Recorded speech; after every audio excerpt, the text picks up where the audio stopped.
নমস্কাৰ বন্ধু বান্ধৱীসকল, আশা কৰোঁ আপোনালোকে ভালে আছে। মোৰো বহুত ভাল। আজি আমি গৈ আছোঁ বৰমাত। এয়া আহি পালোঁ বৰমাত। এয়া দেখিছে ভণ্টিহঁতৰ ঘৰ, ইফালে পিছফালে পুৰাণ ঘৰ। এইটো হ'ল নতুন ঘৰ।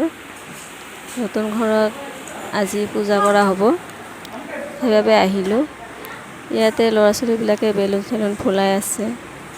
আকৌ ইফালে পুৰোহিতে ৰাধা মাধৱৰ পূজা কৰি আছে। ৰাধা মাধৱৰ পূজা শেষ হোৱাৰ পিছত শালিগ্ৰাম শিলাক পূজা কৰা হ'ব। এয়া আলপনা কৰি থৈছে ইমান ধুনীয়াকৈ ভাগিনজনী। ইয়াতে হোম কৰা হ'ব। হোম কৰাৰ পিছত গীতা ভাগৱত পাঠ পঢ়িব, নাম ধৰিব। ইফালে পূজাৰ কাৰণে আকৌ ইফালে ভণ্টিসকলে তুলসী পাত গনি আছে। শালিগ্ৰাম শিলাক পূজা কৰোঁতে 1008টা তুলসী পাত লাগিব।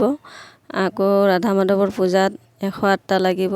এইবিলাক হিচাপ কৰি কৰি থৈ আছে ভাগিনজনীয়ে। আৰু এয়া ৰুমৰ কি অৱস্থা কৰি আছে ল'ৰা ছোৱালীবিলাকে। এয়া দেখিছে বেলুনবিলাক ইমান ধুনীয়াকৈ চফাত নিজে নিজে উৰি আছে, কি ভাল লাগিছে। আৰু এয়া দেখিছে কণ কণ মাইনা ভণ্টিসকল। এজন মোৰ ভাগিন ল'ৰা হয়।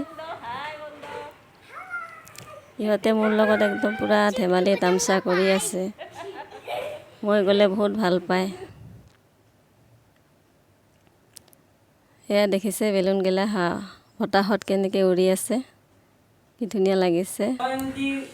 তো এয়া দেখিছে এতিয়া পুৰোহিতে হোম যজ্ঞ কৰি আছে। আৰু শালিগ্ৰাম শিলাৰো পূজা হৈ গৈছে। এইখিনি মই ভিডিঅ' কৰিব নোৱাৰিলোঁ। হোম যজ্ঞ হোৱাৰ পিছত গীতা পাঠ পঢ়িছে, সেইখিনিও মই নোৱাৰিলোঁ। মই কিবা বেলেগ কাম কৰি আছিলোঁ। পূজা শেষ হোৱাৰ পিছত এতিয়া আকৌ ভকতসকলক প্ৰসাদ দি আছে।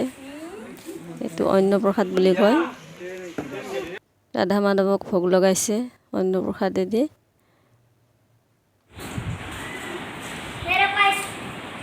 সকলোৰে খাই লৈ গ'ল। এতিয়া অকণমান ৰেষ্ট লৈছোঁ। আকৌ সিহঁতে মোৰ লগত ধেমালি কৰি আছে।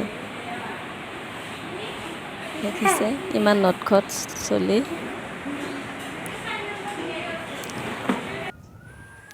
তো এতিয়া ৰাতিপুৱা হ'ল, ৰাতিটো থাকিলোঁ আমি। এতিয়া ঘৰত যামগৈ। 6টা বাজিলে। যোৱাৰ আগতে বোলে এবাৰ ঘৰটো আপোনালোকক দেখুৱাই দিওঁ বাহিৰৰ পৰা কেনেকুৱা লাগিছে।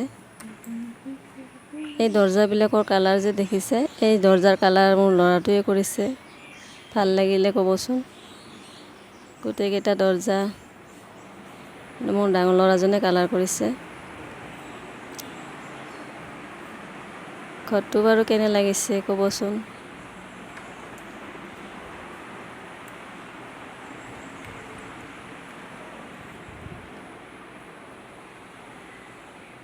যোৱাৰ আগতে এনেকৈ অকণমান ভিডিঅ' কৰিলোঁ ঘৰটোৰ ভিতৰত। বস্তুবোৰৰ ঘৰত চিজিল কৰাই নাই, খিৰিকীত পৰ্দা লগাবই আছে। তো এইখিনিয়ে দেখালোঁ মোৰ ভণ্টিৰ ঘৰ। ভাল লাগিলে লাইক কমেণ্ট শ্বেয়াৰ কৰিব, চেনেলটো ছাবস্ক্ৰাইব কৰিব। Bye bye.